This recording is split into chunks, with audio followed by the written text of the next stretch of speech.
Guys আমি খুব ভয়ে আসলে এই ব্লগটা বানাচ্ছি। আমি আসলে কি বলবো, যদি না বানাই মানুষ সেটা জানতে পারবে না আমরা যে কি প্রবলেমের মধ্যে আছি, কি সমস্যার মধ্যে। খুব ভয়ানক একটা ঘটনা ঘটছে।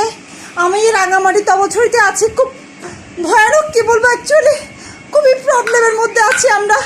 আমাদের এখানে সন্ত্রাসী কি বলবো, ডাকাত টাইপের আমাদেরকে অ্যাটাক করছে, অ্যাটাক করে আমাদেরকে মারার চেষ্টা করছে। আমরা এখন কি করবো আমরা জানি না। প্লিজ তোমরা যেখান থেকে দেখছো আমাদেরকে বাঁচাতে আসো, প্লিজ প্লিজ।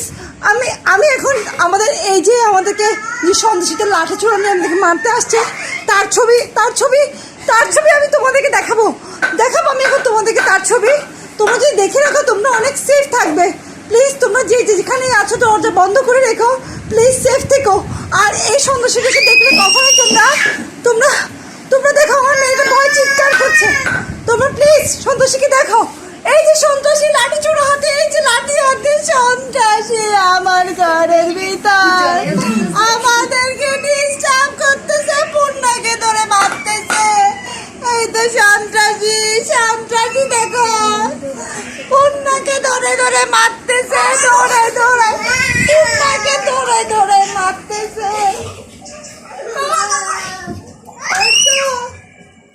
ওই তো দৌড়াই মারতেছে, পূর্ণাকে দৌড়াই মারতেছে। সন্ত্রাসীটাকে দেখে রাখো তোমরা।